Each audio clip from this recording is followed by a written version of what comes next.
இன்றைக்கி நம்ம வீட்டு சமையல் என்னென்னு பார்த்தரலாம். அருமையான புளிச்சக்கீரை தொக்கு தாங்க இன்றைக்கி நம்ம வீட்டு சமையல். இப்போ எப்படி செய்யறதுன்னு பார்த்தரலாம். புளிச்சக்கீரையை நல்லா கழுவி எடுத்துகிட்டு தண்ணி இல்லாமல் இந்த மாதிரி வடித்து வச்சுருக்கேன். இந்த புளிச்சக்கீரை பார்த்திங்கன்னா நாட்டு புளிச்சக்கீரை. இதில் தொக்கு பண்ணும்போது டேஸ்ட்டு சூப்பராக இருக்கும். வானலில் கொஞ்சமாக எண்ணெய் ஊற்றிட்டு வெந்தயம், கொத்தமல்லி, ஒரு 4 காஞ்ச மிளகாய் எல்லாத்தையும் லைட்டாக கலர் மாற வரைக்கும் வறுத்துட்டு, அதே வானலில் திரும்பவும் கொஞ்சம் எண்ணெய் ஊற்றிட்டு ஒரு 20 பல் பூண்டை இந்தளவுக்கு நல்லா கலர் மாற வரைக்கும் வறுத்து எடுத்துக்கலாம். திரும்பவும் அதே எண்ணெயில் இந்த புளிச்சக்கீரையை சேர்த்துட்டு கூடவே கொஞ்சமாக புளியும் சேர்த்து தண்ணி எதுவும் சேர்க்காம எண்ணெயிலே நல்லா இந்த கலர் மாற வரைக்கும் இந்த அளவுக்கு பாருங்கள் தொக்கு பதத்துக்கு வந்திருக்கு. இப்போ இதை அடுப்பை ஆஃப் பண்ணிவிட்டு ஏற்கனவே நம்ம கொத்தமல்லி, மிளகாய் எல்லாம் வறுத்து வச்சுருக்கிறத பவுட்ரு பண்ணிவிட்டு அது கூடவே இந்த புளிச்சக்கீரையும் சேர்த்து மிக்சியில் அடித்து எடுத்துக்கலாம்.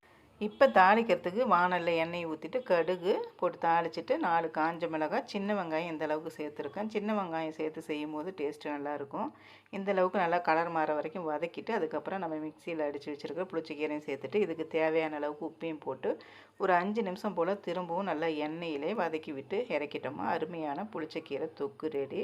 பார்க்கவே சூப்பராக இருக்குது, டேஸ்ட்டும் நல்லாயிருக்கும். இதே மாதிரி நீங்களும் ட்ரை பண்ணி பாருங்கள். இந்த வீடியோ பிடிச்சிருந்தால் லைக் பண்ணுங்கள், மறக்காமல் நம்ம சேனலை சப்ஸ்கிரைப் பண்ணுங்கள்.